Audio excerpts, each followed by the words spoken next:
Hello, everyone, and welcome to this DEI in Curling Summit. I am Sara Carlson from the Global Initiative for DEI in Curling, and with me is one of our co-founders, PN Rashu. We formed this initiative with the purpose of sharing resources and knowledge between curling organizations who want to make curling a more inclusive space. And so for this reason, we're very glad to introduce 3 webinars today. The first one out is this panel discussion on the topic of DEI committees. And I just want to say, if you're watching and you have any comments or questions, then you can just write them in the comment section of whatever platform you're using, and we will see them. We might not get to all of them, but we will see where we are. And moderating this panel today is Heather Mair, who's professor in the Department of Recreation and Leisure Studies at the University of Waterloo in Ontario, Canada. And she has been researching the role of curling in community development for more than 15 years. So we are very glad to have you, Heather, as well as these amazing panelists. So now the floor is yours. All right. Thanks a lot, Sarah. Really great to be here, and welcome everybody to this exciting panel. I'll introduce the purpose of the panel and the discussion today, and then I'll throw it to our panelists one at a time to briefly introduce themselves. I've got 4 or 5 questions here. I'm going to try to make sure we have enough time to cover everything adequately, and maybe set aside a bit of time at the end in case there are some comments or questions from people out in the audience today. So for the purposes of our discussion today, diversity, equity, and inclusion, as I think most of us are thinking about all the time, is becoming increasingly important for all levels of governance to consider in order to consider safe spaces for all participants who curl. One step is to form a DEI committee that can be tasked with how to make the organization more inclusive and to mandate diversity among members, volunteers, and leadership. In this webinar, the panel will focus on what needs to be in place for the committee's work to be successful. We'll discuss the do's and don'ts of creating a committee, ways to help ensure success, the necessity of the supports that the committee might need so it can have real impact at the club level, and for curling culture more broadly. I think the purpose of this webinar is to give good and tangible information to organizations who are thinking about starting a DEI committee, and also I think some food for thought for organizations and for curlers as we start to contemplate how to move forward in these new spaces. So I will I'll push it to Rich, and he can introduce himself, and then I'll ask Sabena Islam and Sarah Benkirane to introduce themselves, and then we'll begin our discussion. Thanks. Thanks very much, Sarah. Hope everyone can hear me okay. I'm Richard Norman. I am holding a number of hats these days, it seems, but I am a postdoctoral fellow at Ryerson University and continuing research that I started at the University of Waterloo with Dr. Heather Mair and around curling. My focus is really the intersection of race, colonialism, within sport, and what does that mean for barriers to access, participation for racialized persons. And I'm also representative of United We Curl, which is looking at the ideas around diversity in curling and how to promote that agenda. Thanks, Rich. Sabena. Hi, thanks, Heather. I'm very happy to be here amongst this esteemed panel. I'm also part of the United We Curl initiative with Rich. So we're just getting started there to change the face of curling, as we like to say, and then look at diversity in curling and social justice issues in general. I've been a curler myself for many, many years and a coach. And, the last year and a half or so, I've been examining my own relationship with my curling club and the curling community and seeing what I can do to help make some positive changes. So I'm happy to be here today to share some ideas. Excellent. Thanks very much and welcome. Sarah. Hi.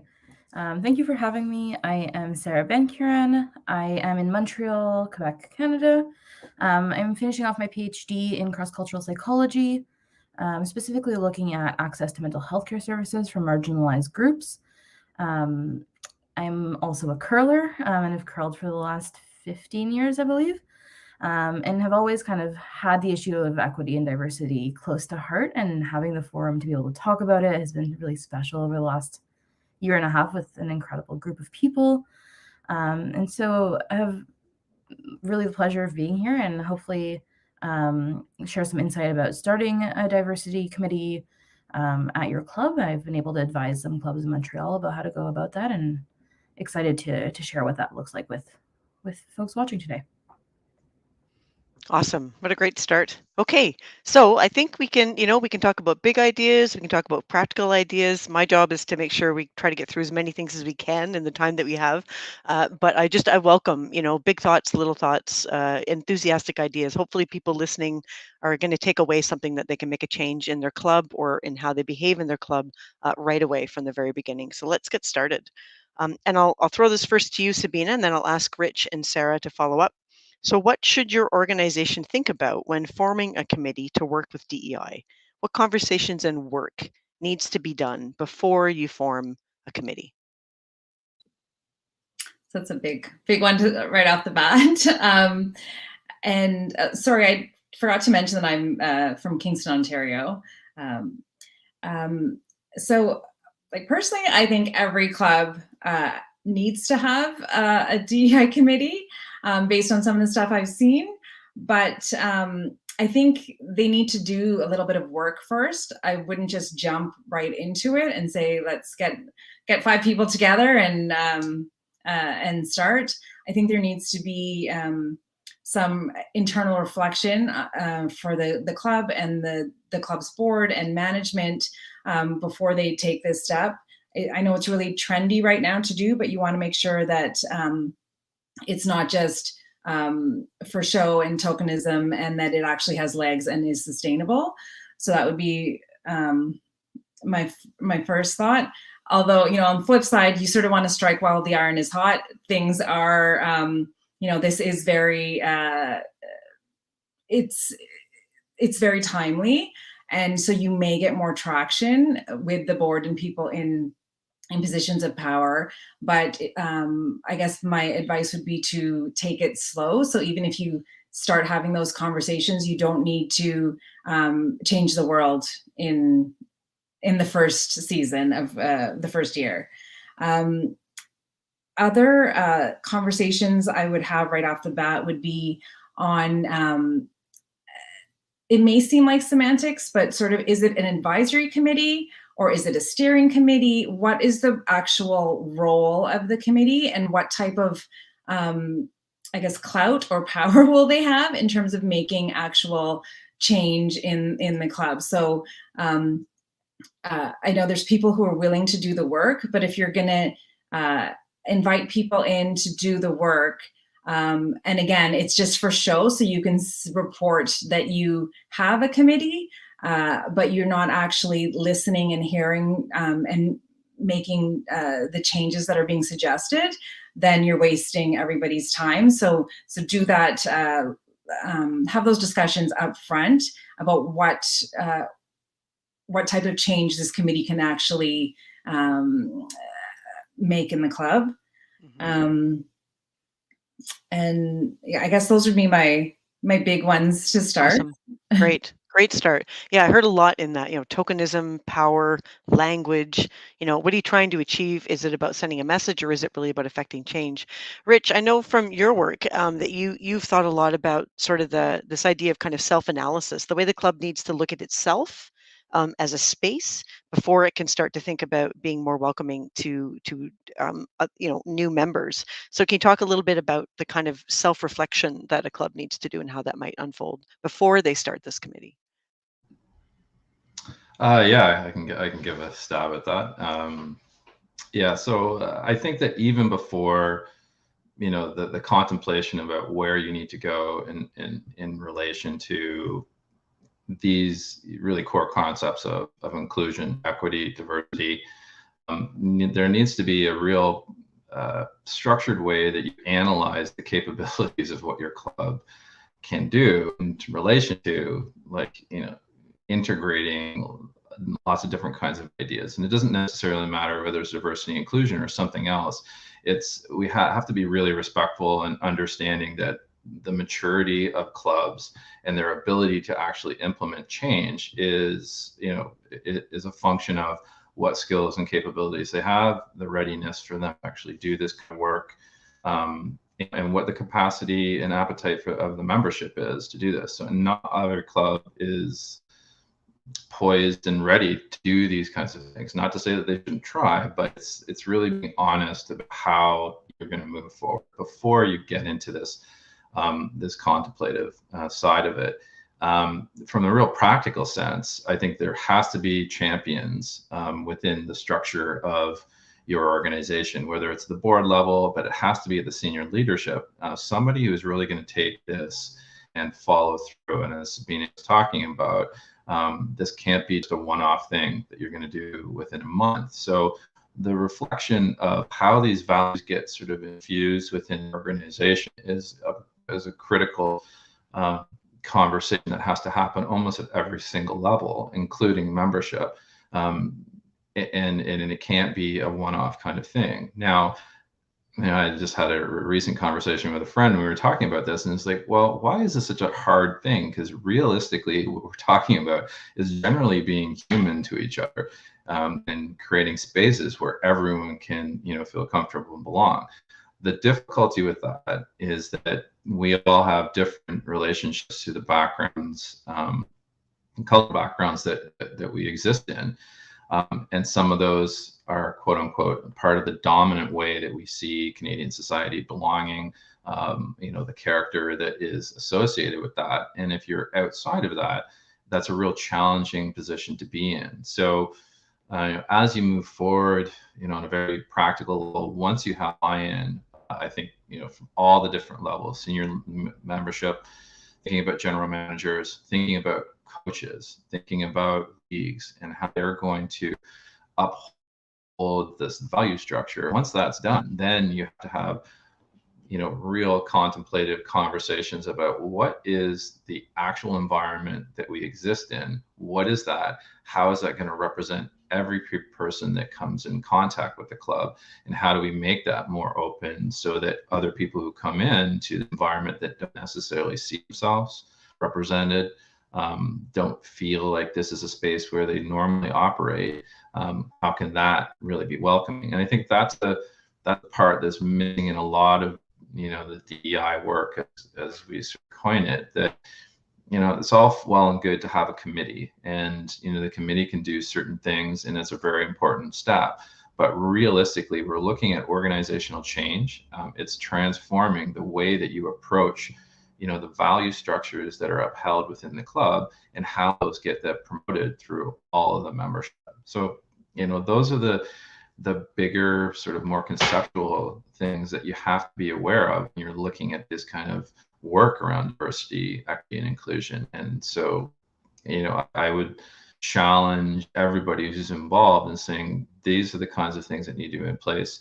It's really a value change. And so how are you going to uphold those values moving forward? Mm-hmm. Yeah, and it really needs to be infused all the way through everything, right? And it's very powerful stuff. Sarah, we haven't met, but I'm really interested in your work. And I wonder if you could reflect on something that I've been thinking about a lot lately. And it's this notion of defensiveness, where people, there can and will be resistance to these kinds of things. And what some of the work that I've done over the years has shown that, for better or worse, these are places that people have a real investment in. They have built literally with their hands a space that has felt comfortable for them forever. And how do we both, kind of support that comfort, because we want those places to remain important to those kind of longstanding members, without raising hackles and making people kind of feel defensive and protective of those spaces, and in a way that can kind of open them up. And it's more about sort of sharing the wonder that is membership in this club with more people in a welcoming way, as opposed to saying, you don't belong here anymore. So do you have any thoughts on kind of how we sort of confront those delicate topics that can be really, I think, really challenging from the get-go for organizations? Yeah, I definitely, especially with frequently sit with people after games, and they're like, I've been a member here for 50 years, and my father curled here, and my grandfather built the club, and it's part of their family history, and it's part of the culture of their town.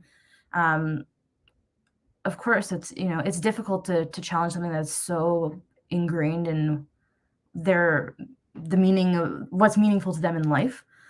And so I think the first recommendation for me is in the way that we approach conversations, I think not necessarily to tone police, but just to make sure that we're approaching conversations from an understanding, from a celebratory lens. And that's how I've, started these conversations within the club, of saying like, there is nowhere else in the world that I want to be besides on the ice. Like, I love being on the ice.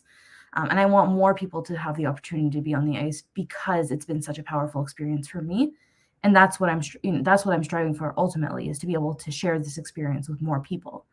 And that seems to open some doors for conversations where people are like, yeah, I love it too. This has felt like a safe space for me. And then talk about, well, why is it a safe space for you? And how do we make that a safe space for others? And I think they're starting small, right? It's not saying the curling club is not inclusive. It brings up barriers immediately, right? People are like, oh no, like, I want to defend this club. Whereas if you're taking small examples, or saying, challenging people's assumptions about what inclusivity means. I was, after a game, for example, somebody made a comment about another player, and I said, like, that's not how we refer to the person from this culture. And then we had a discussion about it, and that was a really moment of me being able to say, well, can you see now how people might not feel included if you're using this like outdated language to speak about them? Or and that seemed to resonate. So I think taking these small opportunities that arise organically in a way to push the mission forward is something has worked really well for me. And then, celebrating the sport that we love, and the reason we're invested in this is because it's such a great sport, and we want to share it with people. Yeah, that's really well put. And it actually leads to the next thing that I wanted to talk about, because I think that training is important here, right? And I think if you have someone, the role that you played out on the ice with that person, I think to kind of create that conversation in a protective, supportive, safe way, comes from a background that allows you to have those skills and that confidence. So how can we create club members, or encourage club members to define themselves in ways through training, I guess, that might have them feel more comfortable out on the ice to have those conversations? So I'll stay with you, Sarah. Do you think there's a role for, we're now seeing, I heard the other day that it's like a multi-million-dollar business now, EDI consultants that are going in to fix organizations. So we're heading into kind of like the industrial complex of DEI kind of environment. So what do you see is, if any, is the role of kind of formal training for a committee that gets struck in a club, or the board, or any kind of champion who steps up? Do you think that kind of formal approach has a role to play? I do think so. I think it should be something mandatory. If we get to, not tomorrow, I think there's some work to do before then, but having people who are able to have conversations about DEI respectfully and knowledgeably is something that we need in the clubs. And maybe you have that within your membership, and maybe you don't, and maybe there are champions within larger Curling Quebec, for example. Maybe it's their role to look for some experts to bring into the clubs. I think one thing I talked about at our club specifically is the DEI committee is not just members of marginalized groups or racialized groups, but it's also allies who are interested in doing the work. And so we can help them champion it in the club at different levels, in different leagues, on different days, with different people. And so I think there's absolutely a training aspect, but also a bringing, this is an all club effort. Like, everybody has to buy into it. And so having those allies in the club is such an important piece. And so for me, having these discussions with those allies of saying, this is how I approach the conversation with my training as a psychologist. This is how I approach it as somebody who has lived experience with discrimination in a curling club. and then seeing them champion that in conversations themselves has been really rewarding. And I think that's how you gain momentum within a curling club, within an organization. That's really well put. That leads me to ask you, Sabena, about your comments as we prepared for this panel around who is on the committee and what the representation is of the committee. And then I think we're increasingly hearing from individuals who have experienced marginalization, discrimination, that it gets kind of put on those individuals to tell people how to behave. And so we run the risk for sure of people feeling burnout or exhaustion or an overly emotional set of responsibility for what this organization is doing. It comes down to kind of a couple of people. So can you talk a little bit about allyship, and maybe back to this training idea, if that's something that you want to pick up on? I'd like to hear a little bit more kind of about the practical things that a club can do with the people around the table that they have. So yeah, on the training, I think what Sarah said was spot on. I would just add that I think it's hard to say to the members of the club that everybody, before you register for your leagues this year, y'all have to take this training, right? Like, I'm not sure how that's going to go over right away. So I think maybe we start with the staff, maybe if there's like the staff, the board, the people who are like, the day ladies flight chair and the business, you know what I mean? Like the chairs of the different committees. And so we can, if we train a smaller group, then we can start having people who are comfortable having these conversations, because it's hard when it's always the, I'm going to be frank, the couple of racialized and marginalized people in curling clubs right now, if they have to do it. I actually had, if I can share a quick example of something that was great for me this past week. After a game, we were talking and someone mentioned, like, it wasn't her making this comment, but it was a comment that someone else had made and she was sharing it.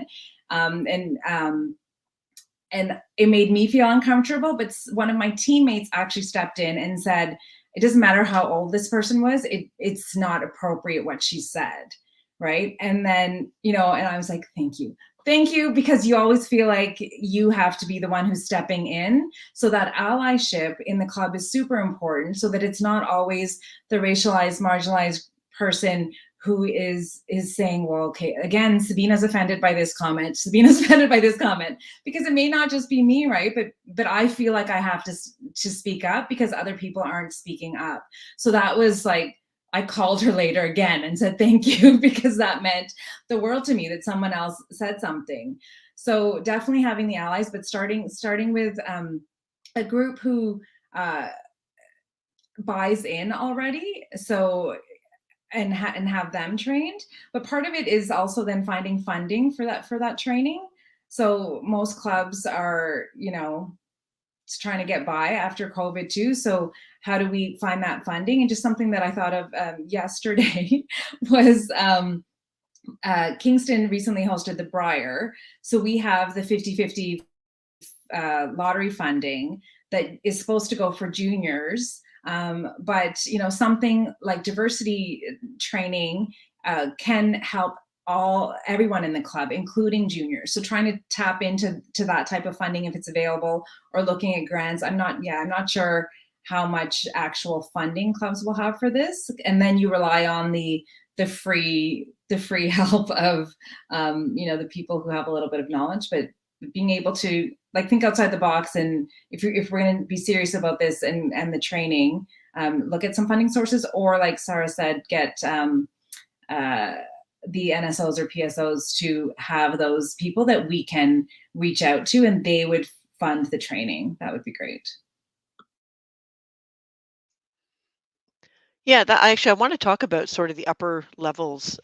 We just lost Rich. I want to talk about the upper levels of obligations to handle some of these things. A lot of this, I think, gets put on the club to kind of look around at each other and say, how can we fix this? How can we find resources to support the kinds of things that we want to do? So while we're waiting, I think Rich will probably have to go out and come back in. Maybe I'll put it back to you, Sarah. What do you think is the role of outside club organizations like bigger PSOs for the Canadian context or NSOs to guide and to provide resources and to maybe even just to coordinate what the different clubs are trying to work through and think about. Can you see a connection there that you can explore for us? Yeah, that's a difficult question. I think, the context that I know the best is curling in Canada. And so, Curling Canada having a set of suggestions for diversity initiatives was a great first step. But also, I think what was missing to me when I saw that was how does Curling Canada help implement this at the club level when our clubs are struggling to get by? And Curling Canada, for example, also has a little bit more of a name attached to it to get some funding. In the academic world, it is tough to get funding as a PhD student. And once you start getting them, it's much easier because you've built a name for yourself. And so for Kingston Curling Club to go out and say, I really want to do diversity training, let me try to find a grant, will be hard because it doesn't necessarily have a name when you're applying to these federal funding or this provincial funding. And so having national level organizations who have a little bit of the prestige of being a national sporting organization, I think comes with a responsibility to advocate for some sort of funding and really dive into how do we do this for our membership across the country.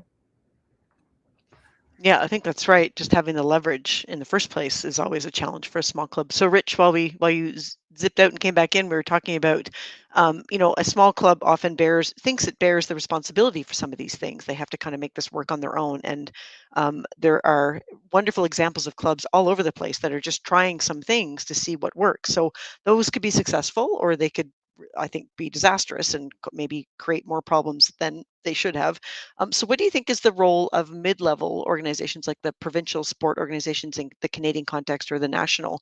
What do you see as kind of the guidance or coordination or resources that the bigger organizations could be providing for clubs? I mean, I think we're still talking about the training, preparing the club to be ready for this, as opposed to running a program, right? Like what could the role of a national organization be in just helping the club be ready to make these kinds of changes, do you think?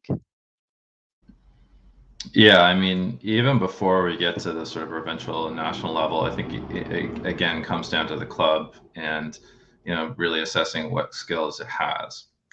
Because I think there's a real importance there to understand where you are in relation to, what both Sarah and Sabena have talked about. I mean, the idea of allyship, because a lot of the conversations that actually have to happen around diversity and inclusion have nothing to do with racialized folk.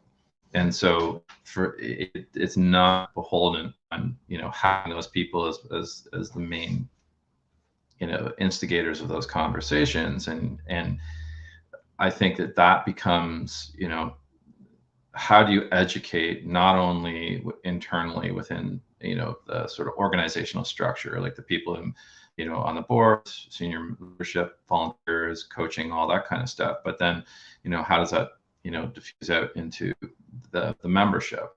So that's the one hand. The other thing is training's a tough one, because if we're looking at, there's so many areas around diversity that you have to look at to be able to talk about this. And I would say, look, I have a PhD in this stuff, and I'm learning every day different ways, different areas that I don't see, my own biases and where I need to hold space for other people.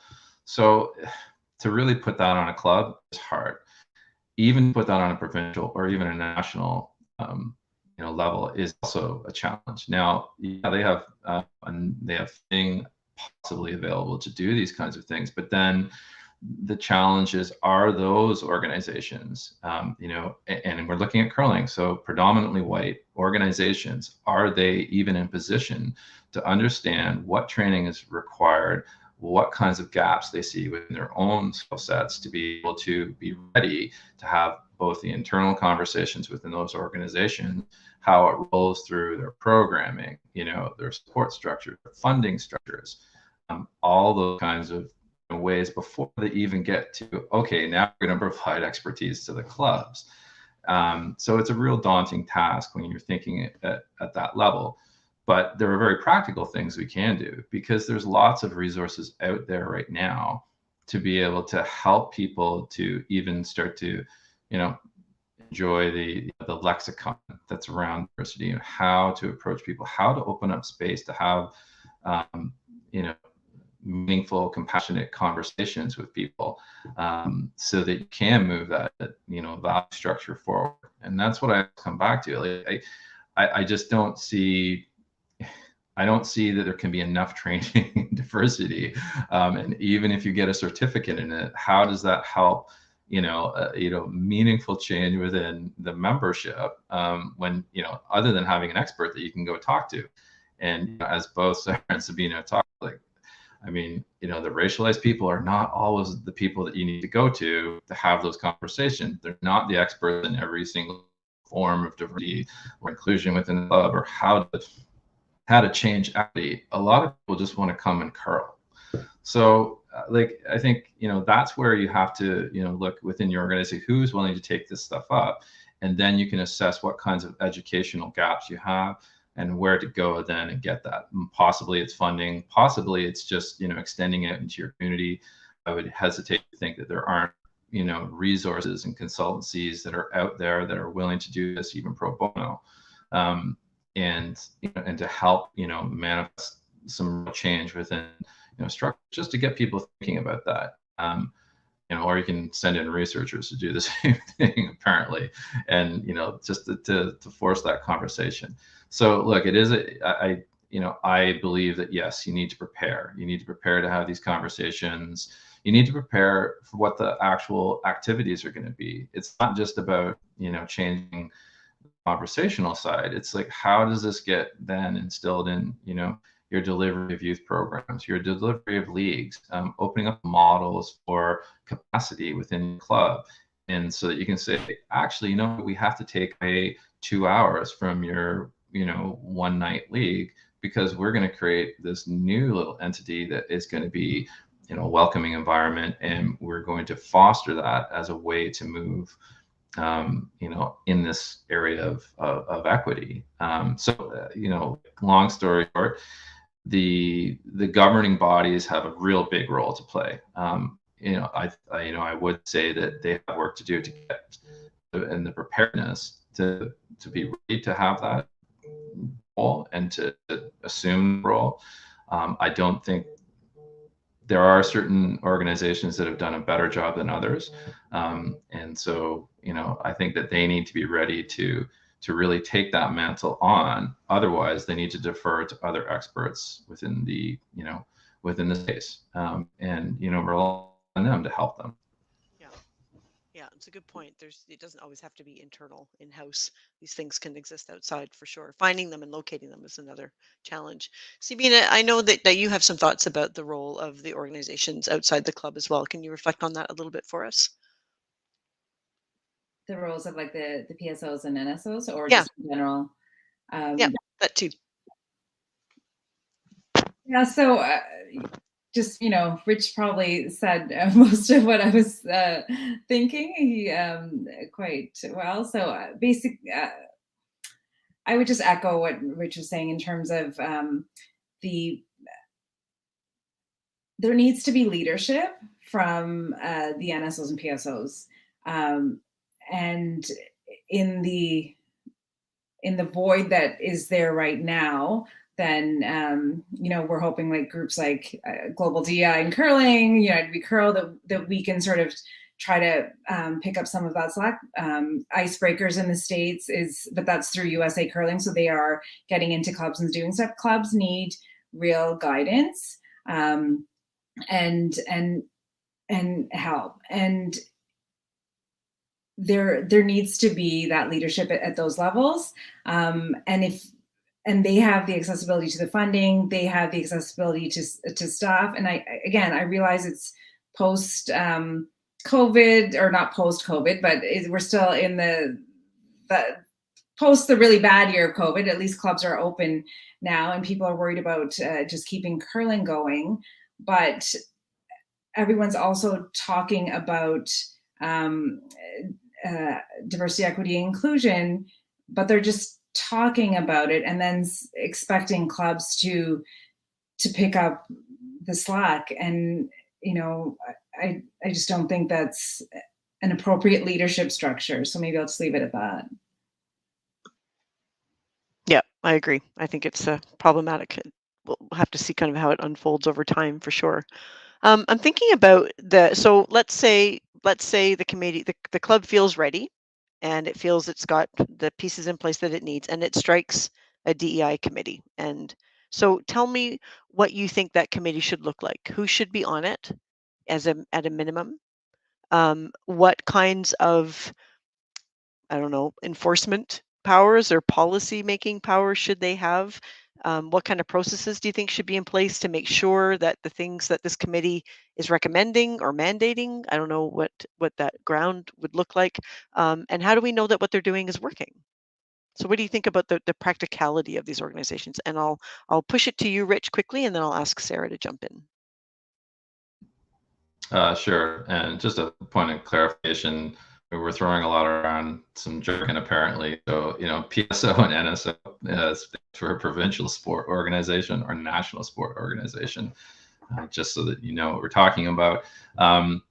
Yeah, I think that's a really important question. I mean, there's a challenge, and every single club, I mean, you know, within Canada, it's so diverse in terms of what the makeup can be. I mean, obviously, you need to have people who are passionate about, you know, the underlying, I think, value structure, what diversity, equity, and inclusion is trying to achieve. You know, first and foremost, I don't think that, you know, DEI committees are going to have much practical success unless there is, you know, real ownership from the board on down. And you need to foster that in particular ways. So even before the committee is going to be formed, who's going to be on, I think it has to be, you know, I hate using this word, but sold in a particular way, so that membership is really, you know, they want this as part of, oh, this is what our club actually is. And then the extension into it, the committee is less of a barrier. And instead of sort of instilling, okay, we now have a committee, it's going to, you know, come up with a number of mandates and you're going to follow these. Because I don't think in a practical ways that is going to help shift, you know, internally the cultural arrangements that need to happen. And then in terms of, you know, who needs to be on that, well, that will really depend on the club. I think the challenge is almost more of what the makeup is when you're dealing with, you know, people whose voices aren't usually present. So let's say that you have racialized people within your club. Having them solely as being on the DEI committee is, you know, again, there's a certain level of tokenism that goes with that. You're relying on their emotional labor and their experiences to help guide something that really needs to be a collective effort to move forward. On the flip side, if you have, you know, we'll say this, all white DEI committee, the challenge for that is, are you taking up, you know, space and voices for people who really need to be present in those conversations? How are you doing that?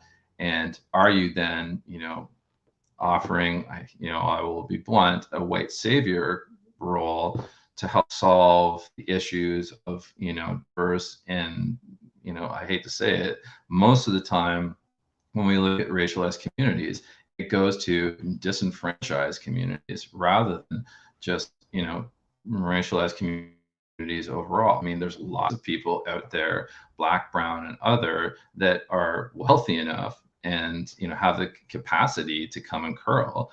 It's a question of, do they really want to, and when there's other choices for their recreation. So, I sort of balk this a little bit, and I mean, I'm not providing a lot of guidance, but I think it's more, you know, the primary reason to have this is that people who are going to be passionate about really what underlying role for a DEI committee is, and that's important, you know, within the values that they see within the club. That is so well put. I totally agree. And I think the other constant refrain we hear is the focus on children. always about youth. And I understand kids bring their parents typically, but there are a lot of horizontal ways to look at diversity across age groups into different cultures that could be part of the curling world that I think we're kind of not paying enough attention to. So I think that's really well put, Rich. Sarah, do you have insights on this conversation? Who should be around the table, and how do we know what they want to do is actually going to make a difference? Yeah, I think, like Rich said, there's not necessarily a one size fits all.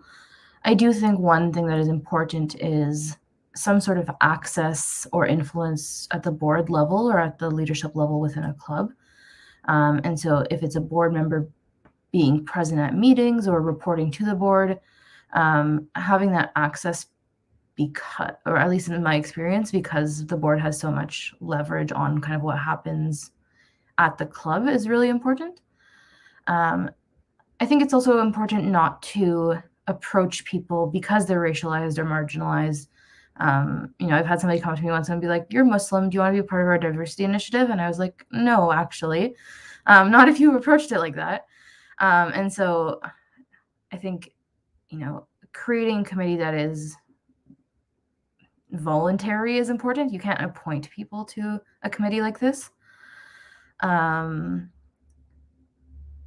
Ideally, different representation from different groups, I think, is important. So, for example, if there's a junior curler, maybe they don't usually sit on committees, but this is a really good opportunity to bring them into understanding club structure and understanding how their voice matters.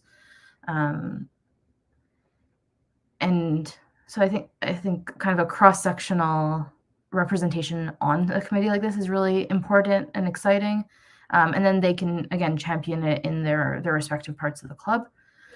In terms of how this is working, I think there are two things. Eventually, the hope is that the clubs are less white. Like, you'll be able to see the difference, both in, people coming in, but also, I think we talk a lot about diversity and people associate it with race or with ethnicity. And I think one thing that is missing from the conversation is also socioeconomic status or level of privilege, and being able to see the diversity in folks who are coming to the club, not only, racial diversity, but also economic diversity, or is something that I think is important to underscore, maybe besides the point, but not so much. And the other thing is asking how do members feel welcome, or how do people feel like there is space for them within the club? Which is, I think, a little bit more nuanced, but the hope is that, the change is felt because people feel like this is a place they want to be and they feel safe to be. And they're excited about being, those are my initial thoughts, I think. Great insights. Thank you. Sabena, anything on this point to add? Ooh, I have lots. Excellent. In terms of the makeup, I think it's important to set some sort of terms of reference ahead of time where it does talk about makeup, because as Rich said, if you have, you have this committee of 6 white people who aren't really going to be able to move the needle forward, then we were in trouble from the get-go. So it's ideally, depending on your community, if you can have it sort of mirror your community of your club, but that may be difficult right now, where we're still at the building phases of diversity. I think perhaps we might need to think outside the box, and I'm stealing this point from Deb Martin from our panel discussion, but she mentioned looking outside of the actual curling club for, so right now, if the club is primarily white, but you have people in the neighborhood, in your community, who'd be willing to, even just for, the startup, the first few years, and come sit on the committee and be those voices, those seats at the table, right? To make sure that there are different perspectives being heard. And I think that's something that we need to look into. And usually we would never consider something like that. But I think we need to be open-minded and think of outside the box if we're going to start moving the needle forward. Also, depending on the structure of the club, I think involvement from different parts of the club, as Sarah mentioned, bringing in juniors perhaps. Cataraqui, where I curl out of it, is a golf and country club. So there's like the food and beverage manager, make it a whole club thing. So not just the curling side, bring in the golf side, bring in, some of the food and beverage service staff who are going to be having interactions with people, the ice crew, the bartenders. Like, I think everyone, having representation from all these different aspects of the club will also, when you're making decisions, people will understand where the decisions are coming from, and not just that there's this new committee at the club and now they're saying that we have to do this and we have to take this training. If people are part of the conversations leading up to these decisions, I think it helps with people buying in to why these decisions have been made and why they are important, right? Because you get the full backstory and not just the memo saying this is what we have to do now.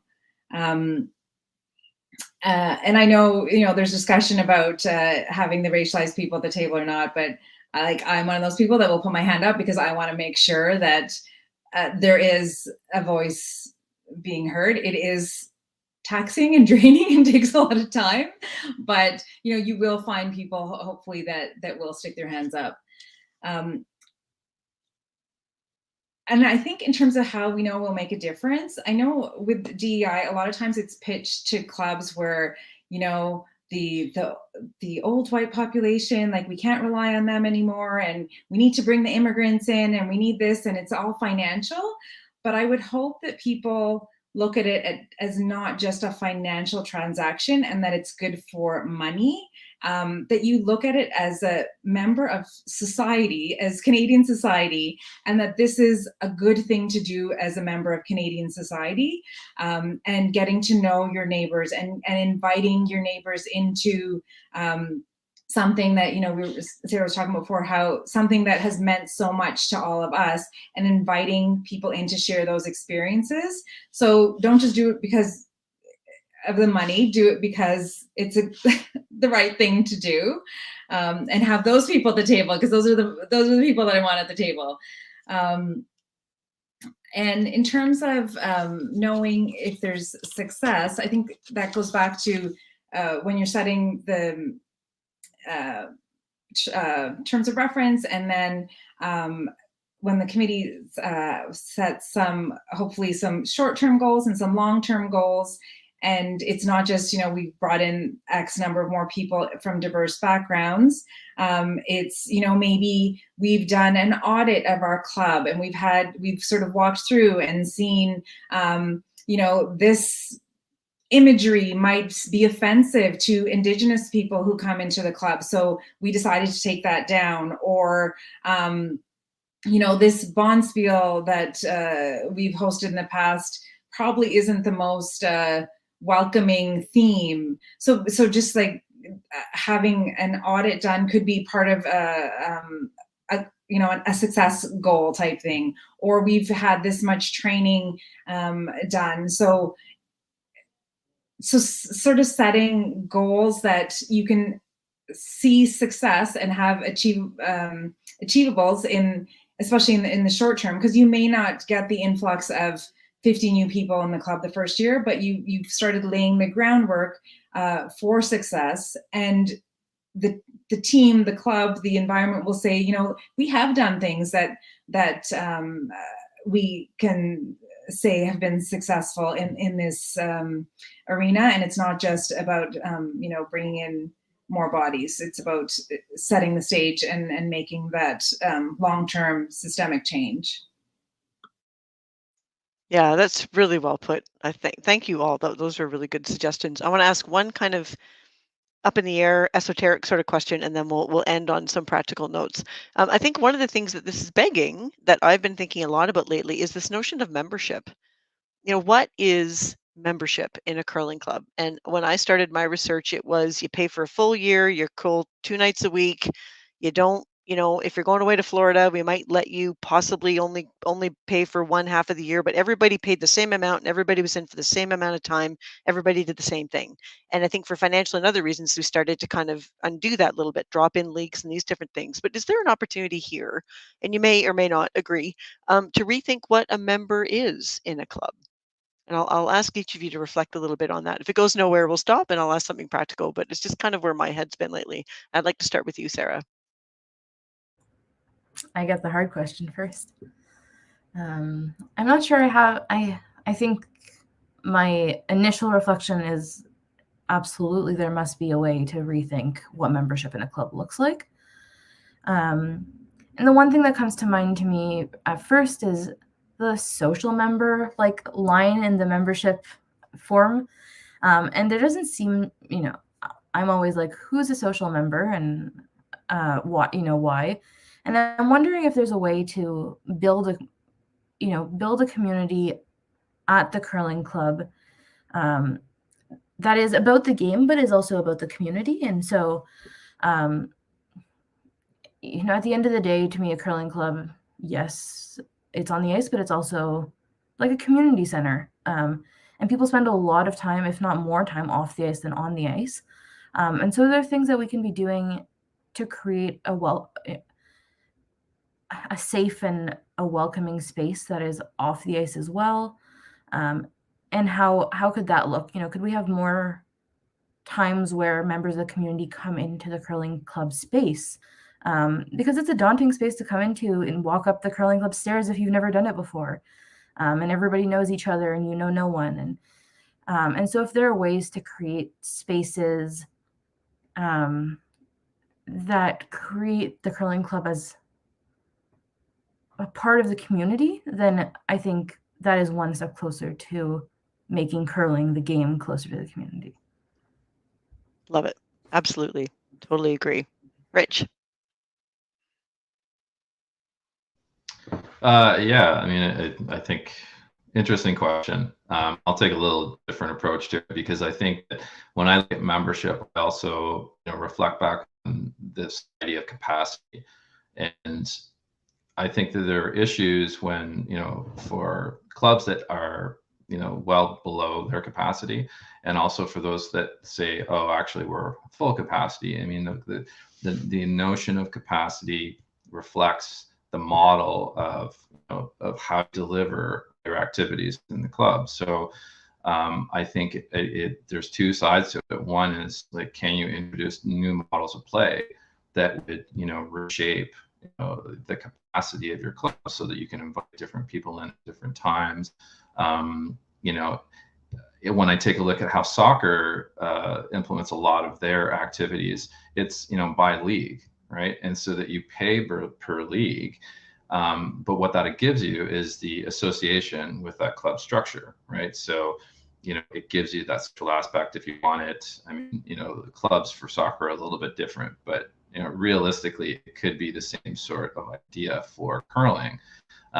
So I think those are important considerations when you're moving through for a club that is well below capacity. It's like perhaps we need to take a look at this idea of membership, this idea of the models that we use to deliver the sport, because that might help on a financial consideration, regardless of diversity or inclusion. And also for those clubs that are maximized and saying, oh no, like we have wait lists and people can't get in. Well, it's like, was that true? Or is it perhaps just the model that you say, we've always done it this way, therefore, this is how we have to move forward.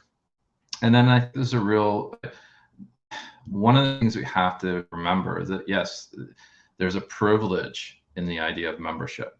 And membership does mean something. And part of the barrier structure to what the club is requires that exclusivity in terms of belonging, and that can be potentially hazard to inviting other people in, particularly if the idea of clubs is not even part of their cultural framework. That you're new to Canada. It's like, I don't know what a club is. What does that mean? It's like, oh, I want to belong. Like, what is it? I don't have to pay for a membership.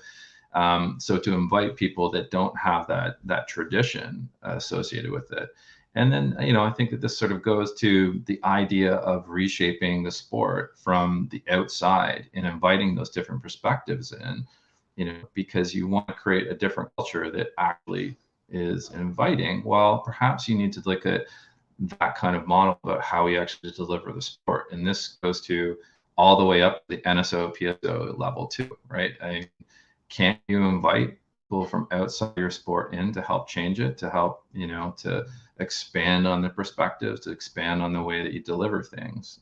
So I think it cascades up and down throughout the whole sport. And I think, membership is a particular form, and I will say that it's a bit archaic in terms of how you actually look at delivering, recreational sport. I mean, why do you have to be a member?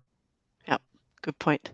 Okay, Sabena, we're heading to the end, but I want to give you a chance to reflect on this, and then I'd like to just save a couple of minutes for a quick practical go around. Okay, I will try to keep this brief.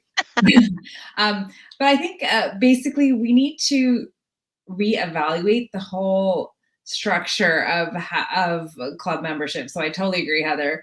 And the biggest thing is we want people to come join this sport on our terms, right? And it's so, you can do the learn to curl, but this is the way we do it. It's only offered like this. So I'll give you two practical examples quickly. One, so our club applied for and received one of the youth Curling Canada youth grants for BIPOC, increasing the BIPOC kids in curling, and just trying to get a calendar together for dates that we can have on the weekend or whatever. So it's basically wherever we can fit them in right now. And if you're thinking of signing your kid up for a sport, and it's once in February, twice in March, once in January, because there's all these other spiels and we don't have any other time, it's really hard. And I mean, the junior program's sort of like that too. We sort of fit everybody in when we can fit them in. But if there's not consistency, you may not get people to sign up, and we need to realize that. And the other thing is, signing up for the whole year is daunting for people. So I had 6 racialized people who were interested in curling. I was all excited over the summer. I had them interested in curling. None of them signed up when I sent them the membership information, because I was like, well, there are a few like try curling things that I'm running. You can come out to those and you don't have to decide right away.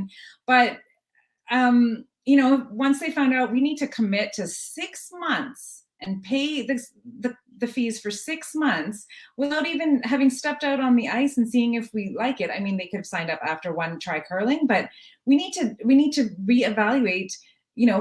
It's a brand new sport for people. Maybe we have like a 4-week membership, or I think we are too set in our ways, and people need to be willing to change, or the sport is not going to grow. There's flack when we started an 8 o'clock draw at our club, people like quit. So